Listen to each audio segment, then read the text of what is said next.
What's going on, everyone? Welcome to our PAX panel game study, the educational power of video games.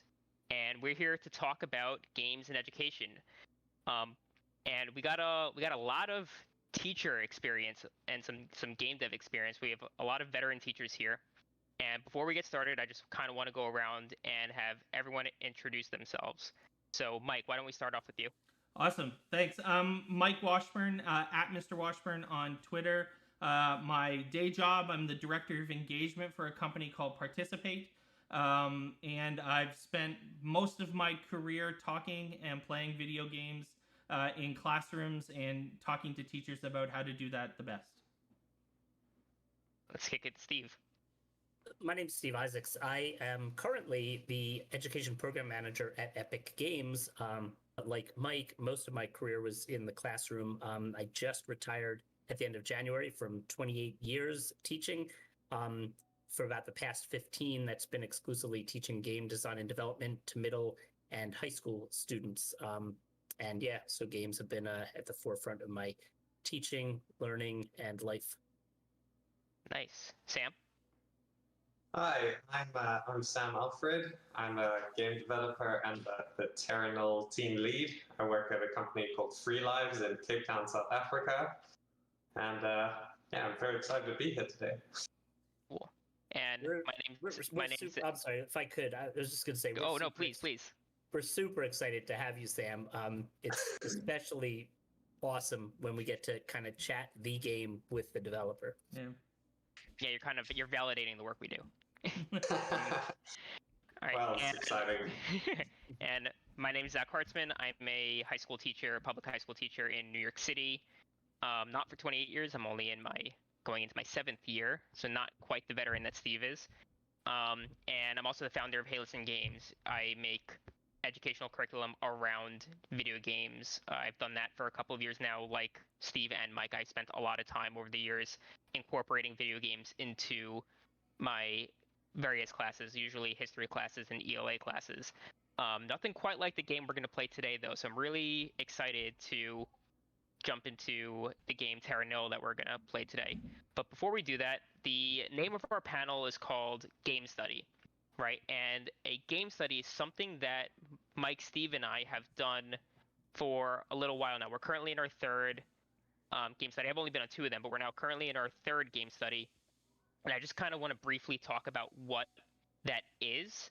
So we do this with Participate. So Mike, right, this is your forte. So why don't you tell everyone kind of what the purpose of the game study is? Oh, I'd love to. So when the pandemic hit and everyone was in their offices and homes, Steve and I kind of sprung into action a little bit and started streaming. Steve was already streaming kind of classes to his students. He was teaching, and I was thinking about how streaming can connect communities together and like-minded people and bring them together. And you know, in that kind of spirit, I talked to Steve and was like, hey, we should do a whole bunch of streaming together. And out of that conversation came a lot of different things. Steve and I spent a lot of time together last year. But out of that came the game study. And this is, you know, I tell people simply, it's like a book study, but with games. But it's definitely a little more nuanced than that, because the games we play aren't always, like this game in particular, narrative driven, though Game Study 3 is definitely narrative driven. And it's basically, let's get a group of educators together, play a game or two, and talk about it. Just talk about the game, talk about its design, talk about the idea of using it in the classroom. Let's just talk. And that kind of resonates with especially educators who are always trying to wrap their heads around, you know, what games are good and what games are bad, but also what games can I use in the classroom. And we've been lucky to have developers talk on the game study with us before. We did Gone Home and had some of the developers from Gone Home with us on a stream. And super pumped to give a kind of shortened version of the game study, a single episode for Terra Nil. I'm really excited about it. Yeah, so going from there, today it's kind of a game. When we do the game study, usually it's over the course of almost like 2 months. It's usually Yeah. like 8 or 9 episodes. We do it once a week. But for this, for PAX, it's kind of like a one-off, right? And Mike recently learned about Terra Nil, right? Yeah, I saw an article in Polygon because I read Polygon every couple of days, and they were talking about it, and I was like, well, I'm a city builder guy. Like, I play simulation games. That's like my bread and butter. It's MMOs and simulation games. And I was like, oh man, this is amazing. And as one does, I went on Twitter and slid into the DMs for Free Lives and ended up connecting with their social media guy, who ended up connecting us with Sam, and the rest is history. Here we are. So yeah, Sam. So what I read an article on it, and it's what it's pitched as. It seems a reverse city builder. So now I'm not nearly as big into builders as I know Mike is, and maybe even Steve also. So Sam, can you tell us a little bit about, like, before we hop into the game, tell us about Terra Nil? Sure. Yeah, so as you say, we've been marketing it as a reverse city builder, and part of the reason for that is we think that's quite an evocative phrase. But what Terra Nil's about really is where in traditional city builders you're starting with a pristine landscape full of natural resources, and then slowly harvesting those resources to build your industry or build your city or whatever. We thought, what happens if you do that in reverse? You start with nothing. You start with an empty, desolate place, and it's about bringing the natural world and the natural life back to that. So Terra Nil is really a game about that, and it's a game that draws a lot of inspiration from the real world, and I'll talk more about that, I'm sure, as we're playing it. But when we say reverse city builder, that's really what we mean. Cool. So I know each of us, or the three of us, have a demo of the game that takes about 45 minutes to an hour. So I think the three of us are going to hop into it, and we'll kind of switch between us who are playing and just kind of talk about what's happening, how this could be used in schools, basically just like the educational power of this game going forward. So let's go ahead and all hop in. So who's played it ahead of time, and other than me? Zach, did you play it yet? I've not touched it yet, no. Exciting. And Steve, you just started. I got 30 seconds into it, and I'm already psyched. Then I told you to He's stop. a pro already. Yeah, awesome. I played it a little bit. Yeah, that's funny. That's awesome. Awesome. I'm excited. I'm hitting play demo. I don't know about y'all. Yeah, let's do it. I'm doing it.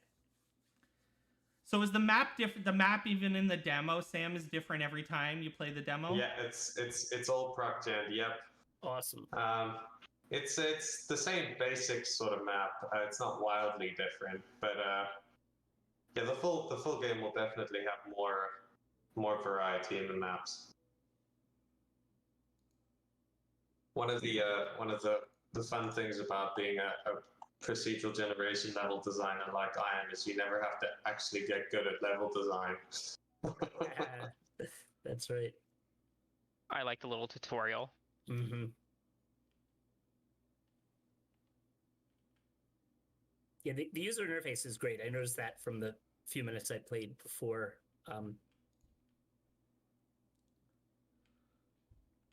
Since I've already played it, I didn't get the tutorial, so I'm on Zach's screen so that we can see kind of the story, the tutorial that starts. So I need to create a turbine.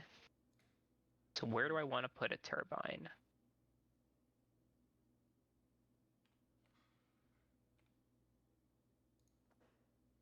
I got mine. Boom.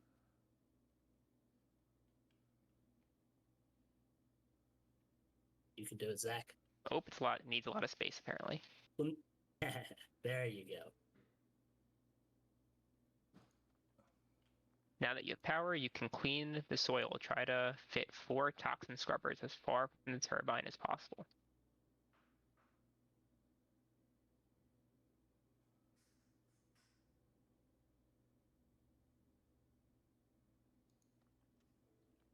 It's funny because while it's a reverse, I love the idea of that, the reverse city builder. Game mechanic wise, it still plays really nicely, like other city builders, that at least I've played. And I appreciate the ease of getting into the game for sure. Yeah, I mean, as you say, like there are definitely some genre, what would you call them, hallmarks that we've tried to adhere to, that sort of isometric projection and things like that. I think that's perhaps an important point about innovation, is we want to make a different game, but you can't make it so different that people bounce off of it. Exactly. And I mean, my area was teaching game design, and I always found it interesting that obviously we're gonna always look at how many games draw inspiration from others, but when we start doing things like mixing game mechanics and kind of giving our own flavor to it, which you clearly did, with the theme of it, and and the reverse idea, is where it sets itself apart, which I think is great. Well, thank you. Zach, isn't that the coolest feeling? That first time you drop one of those like irrigators down, the grass bubbling out, yeah, and that's nice. And that animation, yeah, is perfect. It is so cool. I will I will definitely tell our art lead how much you like that. He's it's like oddly satisfying, that kind of feeling. It is incredibly satisfying. It took me a while to realize that you can change the direction of the spray to indicate where the irrigation is going to happen. Oh, right. Okay, because I read that in the tutorial, but I didn't quite get that. Yeah, you can kind of Tetris it a little bit to. But what is okay? Yeah, the original version of the game had those irrigation buildings with circular radii as well. But I found it was frustrating because the toxin scrubbers have circular radii, and players would be very frustrated that they couldn't get a complete overlap between the two. And so we changed it to, as you say, be like these Tetris shapes, so that there's like an optimal placement with 4 toxin scrubbers and 3 irrigators that just gets every single tile. Ooh, so I just got to the title screen, and the map just got bigger. And you have a few more things you can do now. See that? Yeah. Let's see. Water pump. Pumps water to fill riverbed tiles. Water cleanses neighboring tiles. Range is extended by elevation. There will definitely be people, the min-maxers kind of in the house will definitely obsess over the kind of the placement of these of these things and how to get the most out of it. And then you gotta love when you get to the excavator and the description is it creates a new riverbed but poisons the land around it. Yeah, I didn't like that. So, kind of changes things a little. Chaotic evil, or There is a little bit of design philosophy, which I'm sure we'll come back to later in the later stages of this game, needing to be about breaking a few eggs to make an omelette. And that's one of the elements of it. But also the excavator having a negative effect like that encourages some forward thinking about if you can place your excavators before you place the greenery, then you're less punished. That makes sense. I gotcha. Let's see if I do this right. I'm not fully confident that I'm gonna get. Oh, there we go. I see what you're saying. Nice. So, and the excavator. So what am I doing here? Oops. I want lost my. That's interesting. I lost. Let's see. Oop, I've got water. Okay, so creates a new riverbed. Okay, so I need the riverbed obviously for the water. Or, all right, I gotcha. So I see what you're saying now because I can build that out. And the water placement is incredibly satisfying as well. And the excavator animation is pretty epic. Oh, and then there are water pumps. Okay, so I guess I need one of those. This feels like something I could benefit by having. I see. Oh, beautiful. That is cool.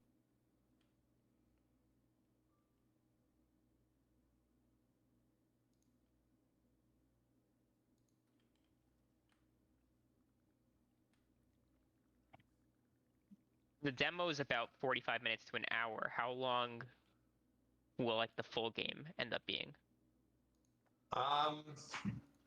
If that's even a correct kind of question to ask. I would be able to confidently say longer than the demo. less confidently. I can't exactly give a time frame because we're not exactly sure yet. But we would want it to have a good amount of content. Let me just say that. Because I'm already thinking for teachers who might want to use this game, the demo, if you only class times are always a rare commodity to kind of come across, but the demo, if it's only 45 minutes to an hour, it's a great kind of one lesson activity to do. And then if you actually have time or provide an optional group assignment for students, right, then they can get the full game to do something much more in depth. Mm-hmm.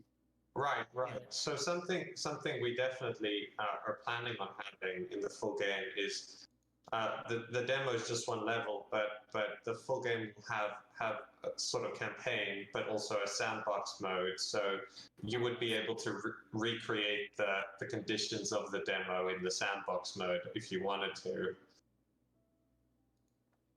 Music to our ears when you say sandbox mode. It's probably our most requested feature. Well, the funny thing is, as a teacher, especially like I say of game design, any game that I was giving feedback on was always like, can you add either a sandbox or a creator mode? I mean, it's makes it, especially I think in the education, world, it really provides a lot of opportunity for, integrating the game into the classroom. Right, that makes sense.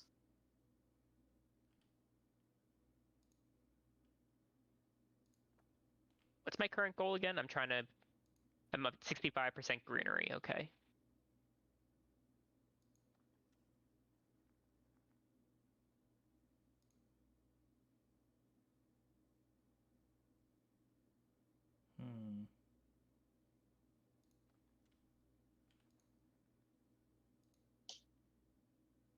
Right now I'm trying to make it green. What are some of the future goals that people might need to try to accomplish? Well, there are going to be a few more in this demo. Okay. Don't spoil it. Yeah, I won't.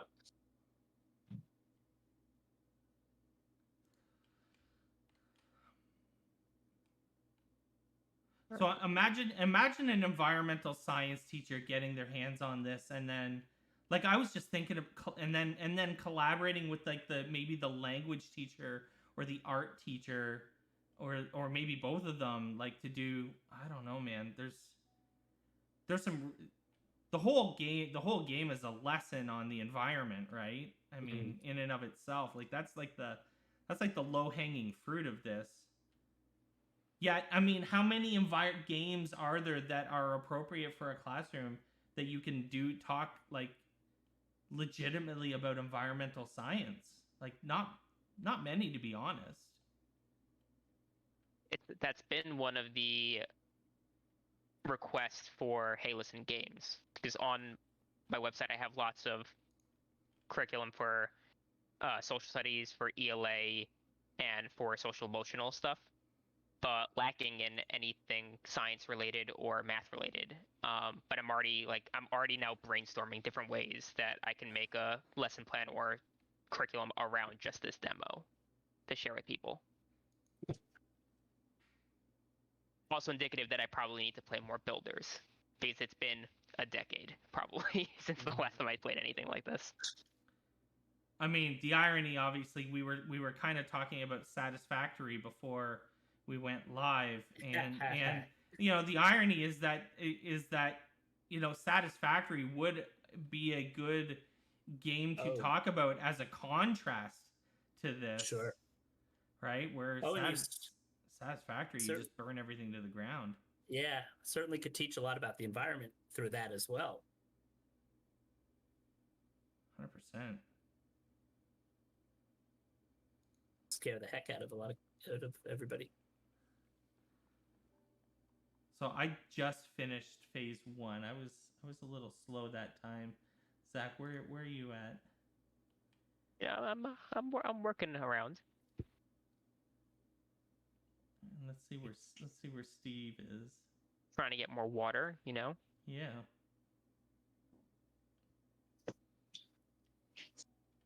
How am I doing, Mike? Am I doing all right? Yeah, buddy, you're doing great.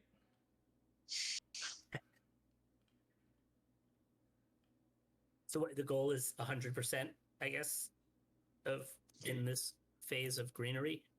Yep, that's correct. Okay. But does that mean I got to make the whole thing green? Because it looks like it's saying 74. I was going to say. No. Okay. Because it looks like it says 74%, looks more like 50% of it is green. It's an interesting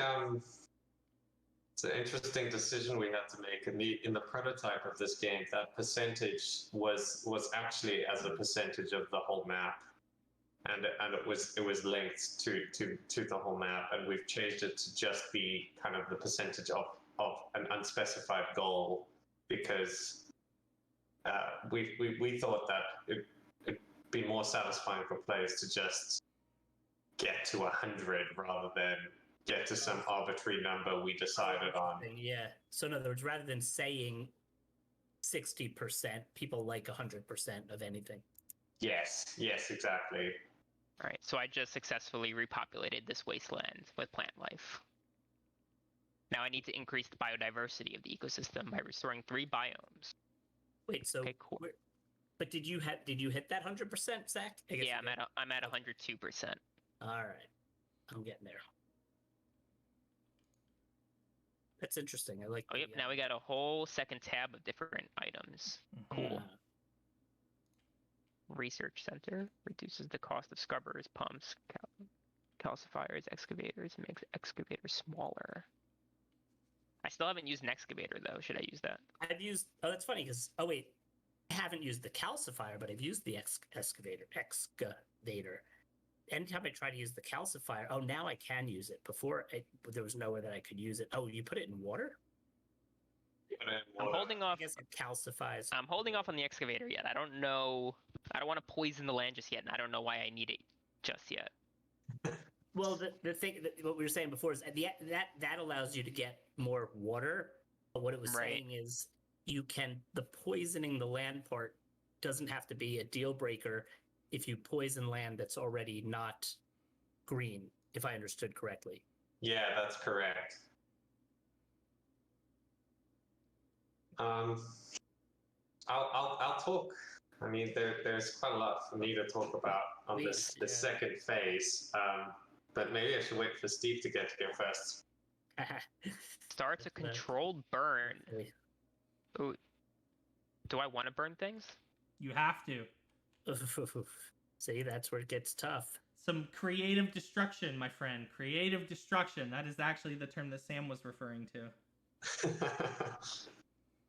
All right. Oh, I see. So wait, let me see if this makes. So by doing the calcifying, then I can place things where I might not have been able to place them before. Also, is that right? I guess it seems. Yep. Okay. There's a little loop there in the first phase. That makes sense. Yeah.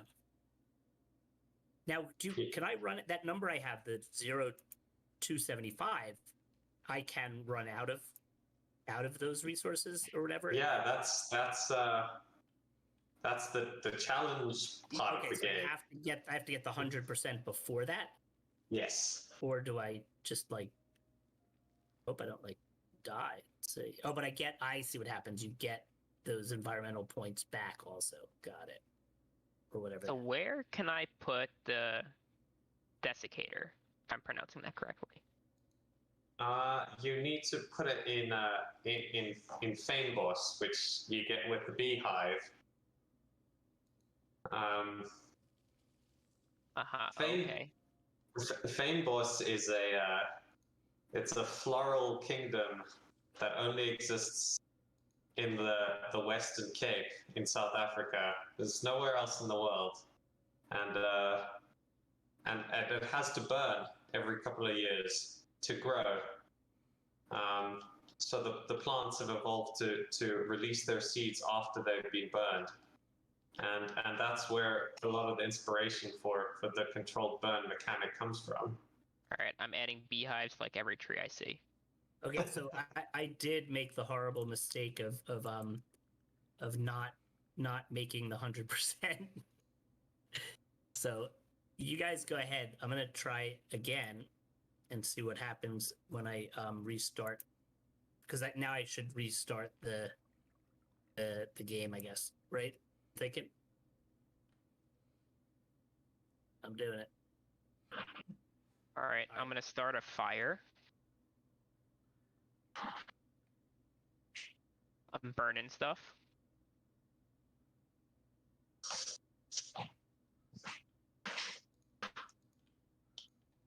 Destroyed all the grass in that area. And now uses ash to create forests. Oh yeah, let's do this. Let's do this.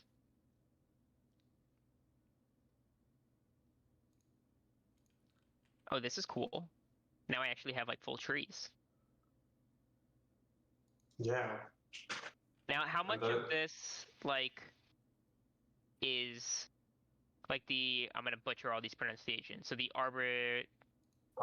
or arboretum. All right, is this a real technology? Is this based on something or a process? So an arboretum is kind of like a tree zoo. I guess it's a place where someone has gathered together. That's a thing. And cultivated a whole lot of tree species. Oh, Zach, you better be careful. That fire's going to go completely out of control. Yeah, you're gonna burn basically your whole bottom layer so down. Anything it's touching, it burns. Got it. Yeah. I didn't control it. Yeah. There is an undo button, but it'll only work for one move. Oh, no, that's fine. That's fine. I'm just gonna start planting forests. Yeah, you're just gonna have a really big forest. I should have undoed before. No worries. Some of the names are somewhat made up there. I don't think there's actually a thing called the desiccator or a hydroponium. We just kind of, hydroponium comes from hydroponics, and desiccating means drying something out. So we just made up those words. Clearly, they should be words. Clearly, yeah.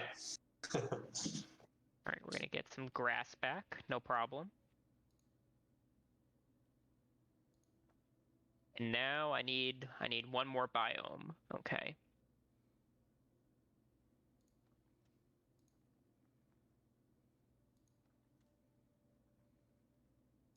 This requires grass and provides leaves and something else. Oh, so I put it on the grass, okay. So something's prohibiting me from placing a water pump, but when I did it before, whenever I placed an excavator, I would place a water pump, I think. Oh, I see. Forget it. I'm good. It's all good. All right, here we go. Look at that water, Steve. Isn't that cool? It's very cool. I like how it provides green space along the edges of the water. That I thought of the historian in me thought about the Nile River in Egypt. The delta is like full of green spaces, and everywhere else around it, right, is desert. except for where the Nile is where all the grass grows. It was interesting. And it's a neat gameplay mechanic because that's the greenery you calcify. That's it. Which is what I just Yes, had to do. Exactly right. So Steve, if you try and place more than one toxin scrubber per turbine, you can make your irrigators more effective. Right. Because the first one had you do 3, so I guess I'll do that. All right. I see what you're saying now.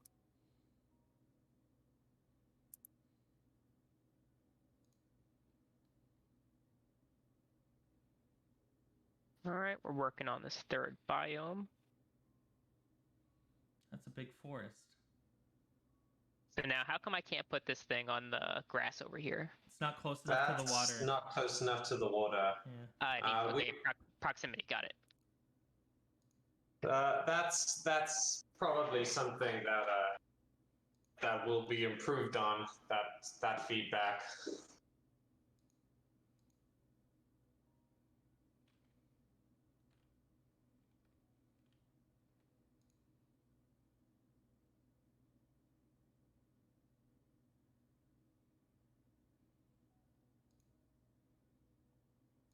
Okay, but I need more water. All right, so I gotta destroy some land.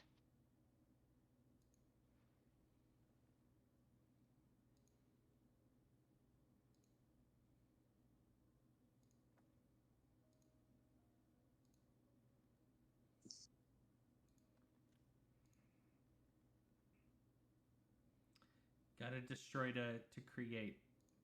It's literally the. Oh, I don't want to spoil it. It's pretty cool. Mhm.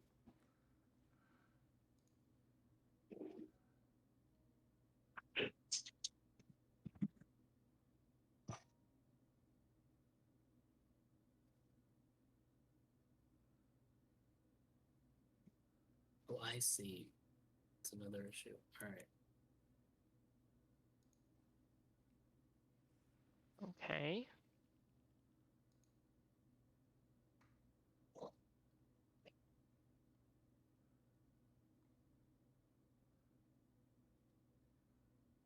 Well,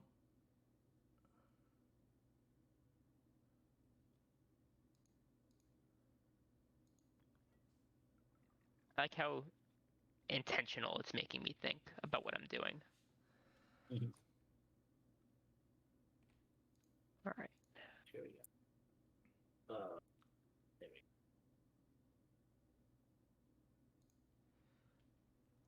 it's funny also how hesitant I am to use that calcifier, though. Right. You know, Well, yeah. which is like a weird dynamic to it. You mean if you see that you have other rocks around, you're like, well, maybe I don't need to use it there, or that kind of thing.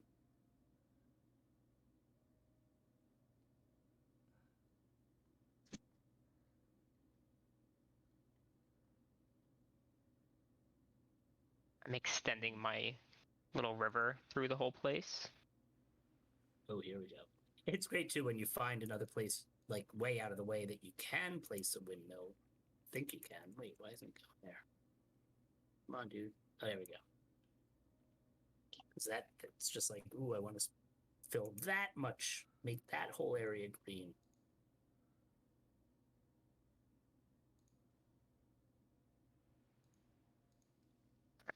Almost at this third biome. Huh.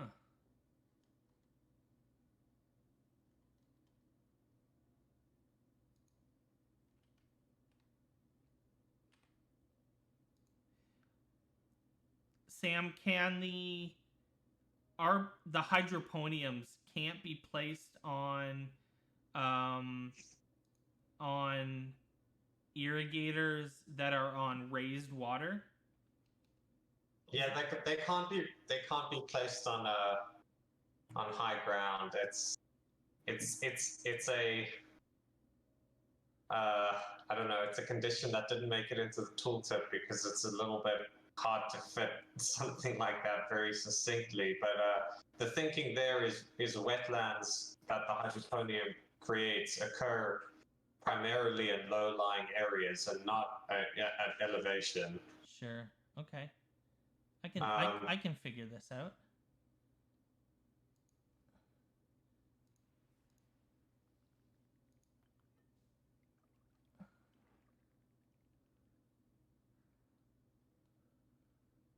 I'm so close to finishing this part.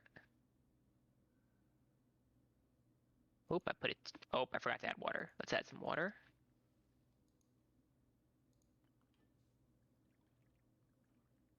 Do some of this.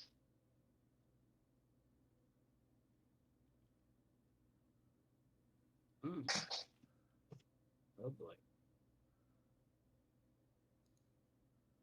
Oh, I'm so close. I'm so it's like a little sliver. Come on.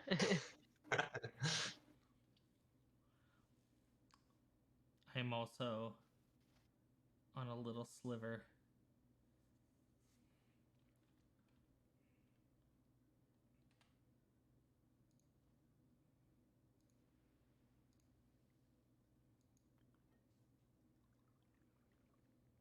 This'll do it, I think. All right, I got all 3 biomes. I think there is a bug where you can get a tick on the one biome and then burn some of it. Oh, I burned it, so I have to redo some. Yeah, and the tick doesn't disappear, but the tick should disappear. Got it. So I don't have all 3 biomes. I'm actually doing the same one. I'm in the same spot. That's the Fane boss, the bees. The bees. Alright, I need to get some more bees. I got a lot of trees though, so we're cool.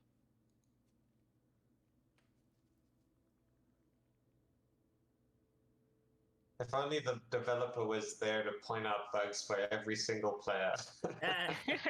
You know, it's so funny when my kids, when my students, when we do beta testing, the big thing I always tell my kids is like the actual developer is not to say anything, because, you know, the joke I make is when you go to, oh crap, I did it again. Wait, maybe I could do one undo. I tell them, you know, it's not like when you go to GameStop that they're going to put the developer in the bag with you when you walk out with the game. Yeah, exactly. That's very much how we do our user testing as well. We just sit like lurking behind people like a monster or something. Yeah, that's what I tell them to do. And I'm glad to hear you say that, because what I would always say is I do it 2 ways. I have one where they play the game and give written feedback, and then the next time somebody plays their game and they stand behind them and are not allowed to say a word. And for middle school students, that is next to impossible. So this is the part that knocks me over. It's gonna start to rain, and then look at that. I think it's just something else. Oh, cool. So I just did the 3 biomes. I'm now on to the next part.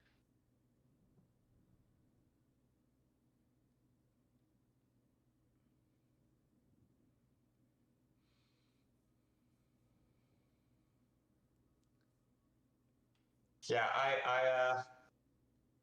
the rain is really important to us, and for us it was a really nice payoff and like a visual representation of how far you've come. It's amazing. It's amazing. But it's also, perfect. It has that cool gameplay effect of filling in all the little holes that you missed. Yeah. Yeah, it's really great. Thank you. Has the game? It's coming out, right? Is it officially released or not yet? No, this is a demo ahead of the official release. Is there an official release yet? No. And we don't have a date yet either. Okay, is the demo though available to anybody at this point? Yeah, the demo will be accessible on Steam to anyone. Well, Yeah. to anyone with a Steam account. Yeah. Right. Because I remember when you had pointed it out, Mike, I did go get the demo. So I think it was. Yeah, I think when I was sharing the keys with you guys, I was a couple days before the Steam Next Fest started, Okay. which started yesterday, and the demo's been live since then. Oh, got it. Okay. So I actually have a problem where my airship, none of the waterways are wide enough to support the airship. So I have to actually make a wider space. I didn't have to do this the last time. Oh wait, there I saw a green to the right. I think there was a spot there. It did go green, didn't it? Where was Yeah. that? Where was that?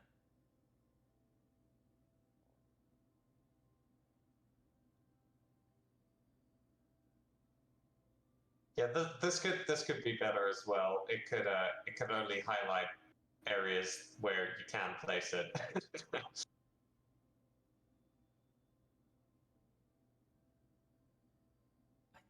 I Alright, saw let's I see saw here. it too.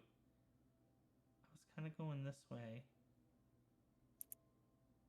I think it's just to the left of that turbine. It's on the river bank, not on the river itself. Yeah, around So there. eventually, you don't need the wind turbines, right? So now, like, I'm getting rid of it Yeah. because it's kind of sustaining itself. Okay, I was like, why am I destroying the things that I put? So I think what I was doing that messed me up is I thought I needed the excavator in order to add water, but as long as I had the place for the water, I could add the water pump without the excavator. And that's what I think messed me up resource Right. those other two times.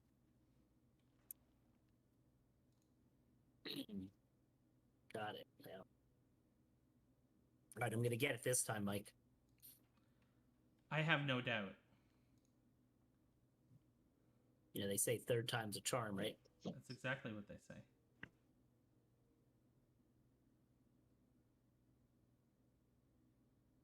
Have you found the weather building, Zach? Yeah, I just placed a temperature pylon. And now I'm trying to find a place to put the humidity pylon. Why don't we do it over here? I gotta place one of these things. So the climate mechanics in this demo are quite sparse, unfortunately.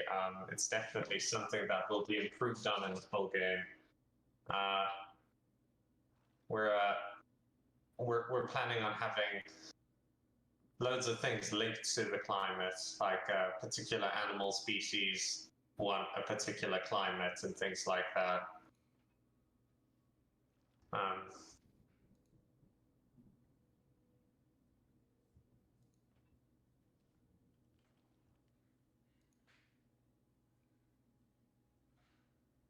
Alright, so I just gotta keep destroying my things, right? Recycling. Recycling.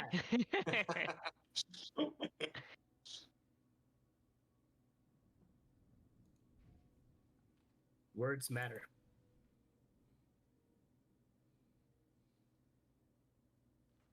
Okay, cool. So that's what that does. Now they can go up and down waterfalls. Head on over.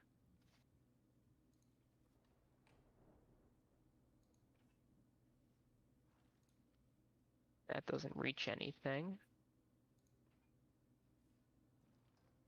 So it looks like if you place one more humidity pylon, you'll get the climate restored, Zach.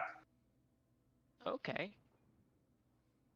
How do you know that? What indicator should I be looking at? It's the indicator in the bottom right. Oh, over here. Yeah. So the big cross is where you are, and the target is where you want to be. Got it. All right, so let's do some of this.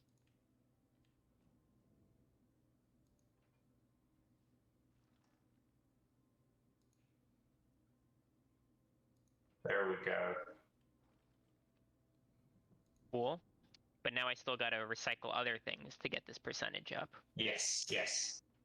the wither's like a secondary objective. And now I need to get water through here, right? So that I can go recycle these. You can use the silos. Oh, right. Okay. Yeah, we got this guy.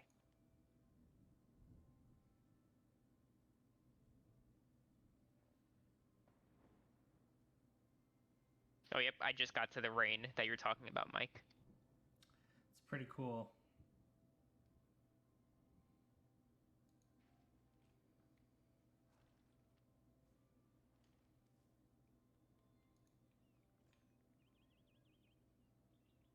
We're recycling everything now.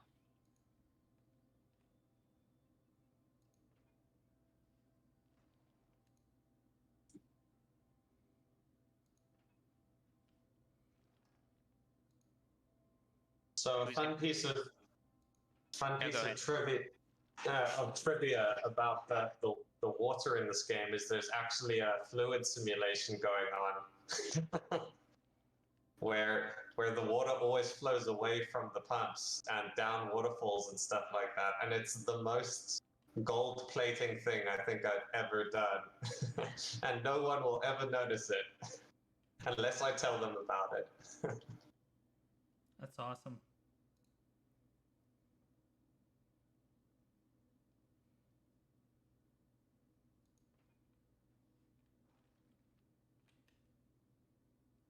This is neat.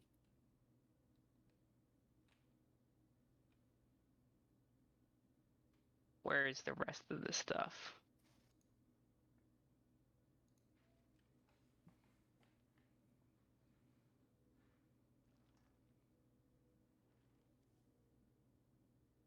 So how do I know where I can place an arboretum? You can only build arboretums on burnt things. Wait, maybe it's coverage of the biomes each needs to be restored. Wait, because I'm sorry, say that again. Because I have the arboretum, but it doesn't look like I can place it anywhere. Yeah, so you have to start a fire. Oh, that's what I was saying before. And burn the area first. I'm now noticing that there are bears. Yeah, Which is fun. The birds too, right? The deer. I can't seem to find where the other buildings are that I have. When you get really close, there'll be like when you get close to all of them being gone, there'll be like pointy arrows that are over top of them to tell you where the rest of them are. It's actually pretty great. So just start narrowing down the ones you got, and eventually you'll get. Okay. Eventually you'll get. So you need to pick up those silos as well, using the loading Water. docks. Got it. Yeah. So that'll call the boat. The hover. What do they call it? Hover. The recycling drone. The recycling drone.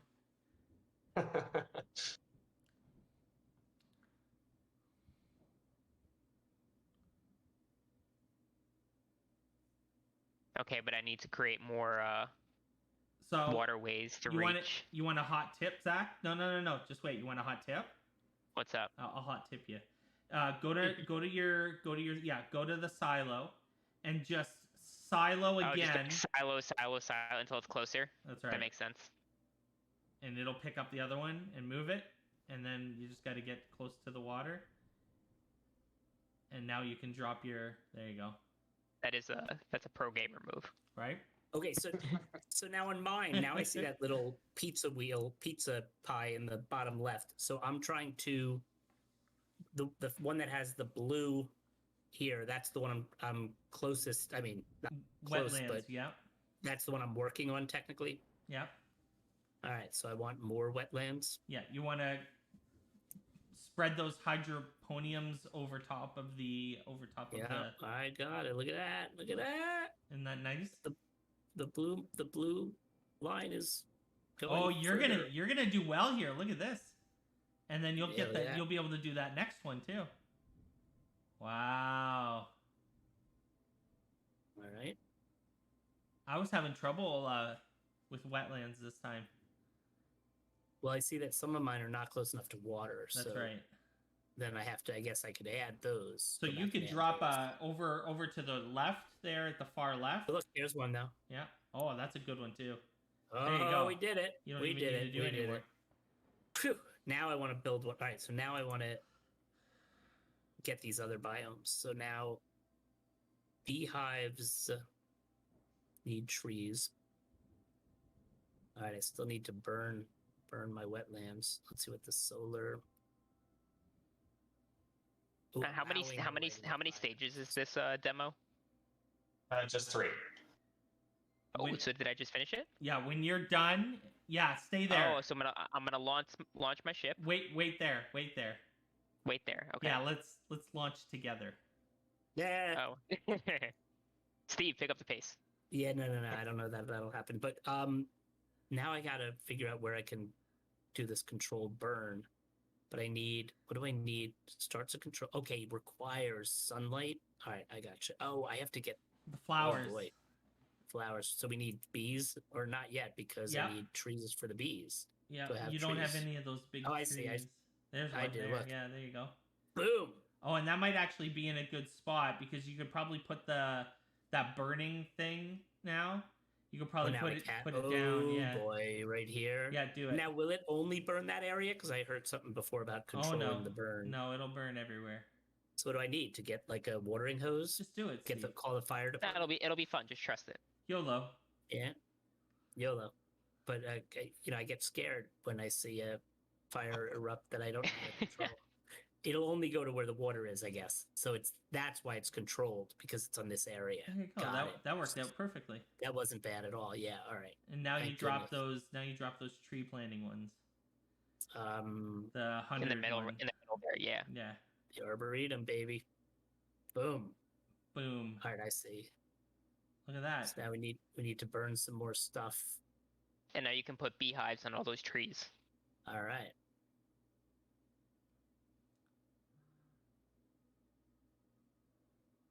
Oh, that helps that out. go over to the right, or to the left, sorry, and do the same thing you just did in that other open area that you have to the left. Burn the other area because I Yeah. need more burn. Okay. And there's a big All tree right. over there too on the left. But I have to do the solar before I can do this, right? Yeah, you need that. I need the solar thing. Oh, so wait, but that's weird because Yeah, right over there. here, Yeah, burn that. that's a lot of burn. Look at that. It's There's okay. that's okay. No, it's perfect. It's perfect. Yeah. You messing with me over here, No, boys? we don't. Well, why All would right. we do that? Would we ever mess with you? Let's see. No, you need the beehive in the big tree. I need a beehive in the tree here, Yeah, and then we can burn. and then you burn Burn, it down. Burn baby, it, and then you burn. burn it all Oh, to the boy. ground. Come on, recycle. We're recycling. We're repurposing the land. Creative destruction. No, we're setting fire to it. No, I'm repurposing. We're gonna beautify it in some way, as long as we control the burn. Oh, we kind of controlled it. That wasn't too bad. It's not gonna climb up there, is it? No, I don't think so. Oh, good. Oh, we're. But it might. I pretty much am good at intentional burning, or whatever Burning. you call it. Now plant some trees. Yeah, trees. We like arboretums. All right, we're almost there. Look at that. Now, so I need a little more burn. All right, I'm going to burn this area here. This doesn't look too bad. Yeah, why not? Tree. You need some bees first. Bees. They don't go there. You can put it in That's that what I tree need. right there. Yeah, right there. There you go. Perfect. All right, here we go. Ready? Burn. That's all See, right. it is perfect. I was thinking like my classes are usually an hour long when I teach, and it was about like 40 minutes Yeah. it took for me to work through the demo. Well, and think about it too. If since it has the different phases, like you could accomplish one and have a discussion each day. Oh yeah, 100%. You can do it over several days.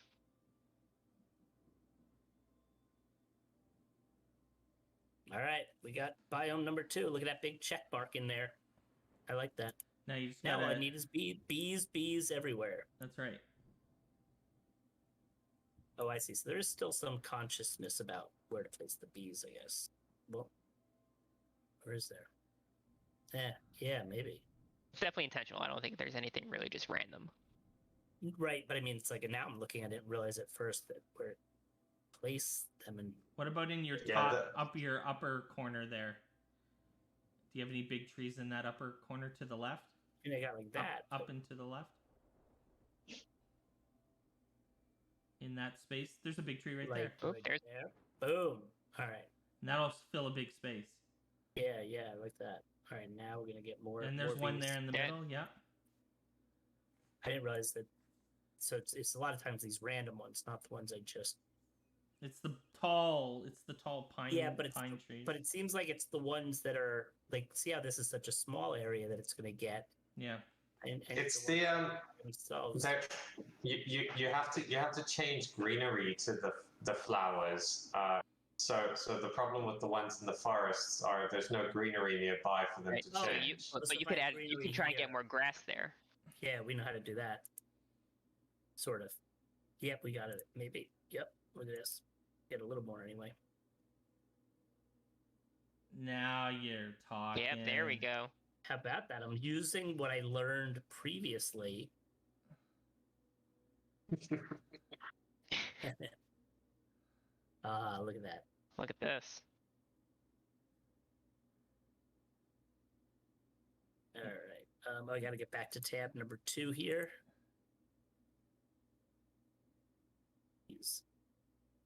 Yeah, look at that. Look at that. All right, almost. Almost there. A little more. Say, we need more green. Lesson in life: we always need greenery, or at least sometimes. Yeah, why not? You had space there at the bottom, right? Well, I was just but I'm trying to find a bigger area if I can. Oh, here. Is this what you mean? Oh yeah. That's perfect. Oh yeah.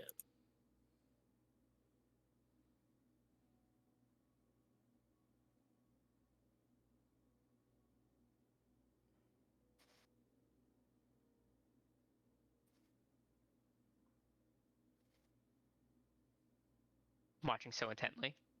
Me too. I'm into it.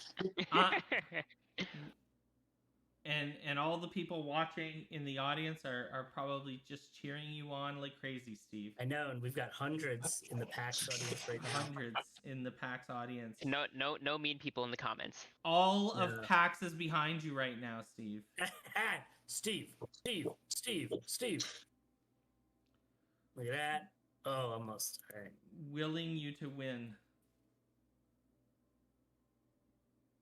One bee at a time. One freaking bee at a time.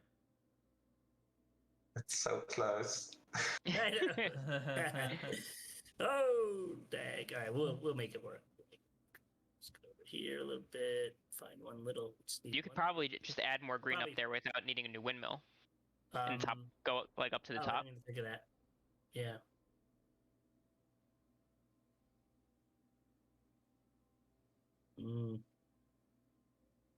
Wait, can I?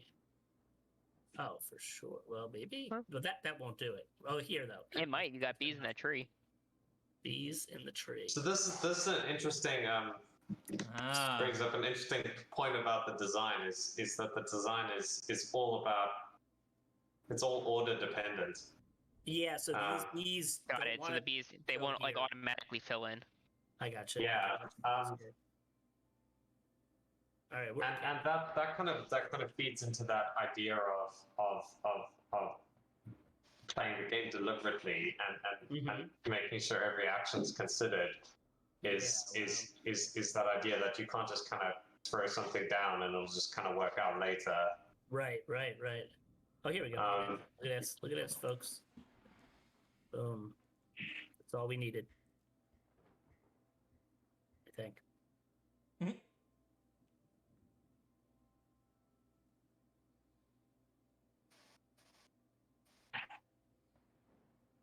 Here we go. You ready for it, everybody? I was born ready. One final beehive. Here it comes. One final beehive. Might be that one. Check. Nope. Come on, check mark. Check mark. Two final beehives. Yeah. So- I didn't want to go that. I wanted to leave a little something there. All right. Phew. Yay! We restored biodiversity. We can begin the process of cleaning up. Oh, an airship. Okay. I don't know if Steve's gonna have time to get the Yeah. airship going. Well, maybe you all take off on your airship, and I'll know that I have something to look forward to when I construct my own out of aluminum cans and plastic bottles. So what's really cool is, as you can see at the end of this, after building tons of buildings and structures and whatever, you leave the place, perfect, completely done, with animals running around and waterways filled, and the buildings are all gone, and all that's left really is your one ship to launch. Let's look at Zach's world. I just did a pan around mine, but Zach's world, look at that, it's gorgeous. That's what you just said is so interesting, and I guess it is the full intent of the game. But imagine the there's sentiment. nothing left, just nature. Yeah. Yes. Yeah. So let's hit. Do you want to hit launch? Hit it. Perfect. Let's do it. timing. Okay, 3, 2, 1, go. So this was a funny part in the first time I played, and this is what I mentioned in my email to Sam the other day, because you're lifting off, and as you lift off, you see that the recycling drone is still sitting there, and I was like, oh my god, you can't just you can't just leave the drone there. I mean, you've cleaned up everything. Everything else. And then it grabs it. And then it grabs it on its way out, and it's just trolling you a little bit. It's it's like the chef's kiss of all of it, where it's just Beautiful.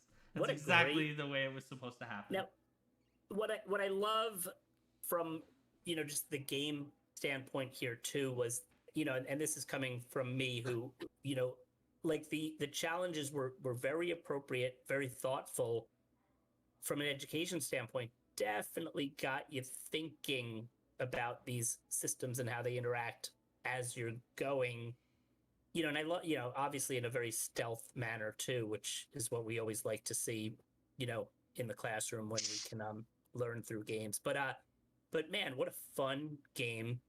I look forward now without a doubt for the, additional content. So I'm a fan. Yeah. Awesome. Awesome.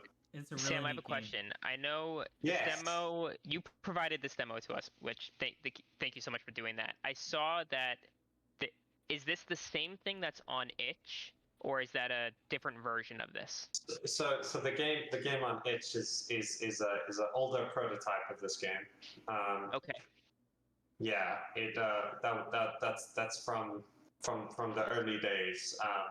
And at our studio we have quite a style quite open development. So and getting feedback early from players. So we use itch as a proving ground for a lot of things. The version on Steam though is the same thing, so everybody could go and play what we just played. Awesome. Indeed. That's great. Version on Steam is what we just saw. Beautiful. I do recommend, especially if you're a science teacher, biology teacher, this is like, I've had a number of biology teachers reach out to me and ask about science content. And like, this is now going to be my recommendation. I already know I'm going to put something together and put this on Hey Listen Games, because it's great, right? And it's also what I've struggled, especially when it comes to like science content, is that it's hard to find things that are like time sensitive, right? And this was honestly perfect. A lot of people are, especially I know tons and tons and tons of educators who are afraid to start using video games in their classes because of the time commitment, right? Because they're often thinking like, well, how long is it going to take to set up? How long do they actually need to play? And this was just super short and sweet to the point. It's a great lesson. Yeah. And I always look at these games too as like, in other words, would a kid want to continue playing at home? And this one hits the mark there too. So the learning can take place in the classroom and then extend beyond, as there's more and more content. But you're absolutely right, Zach. I think that's a huge obstacle, often, that time thing. Before we head out, why don't each of us tell the PAX audience out there where they can find us and stay up to date with the work that we're doing? So Steve, let's start with you. Sure. So Twitter seems to be my second home.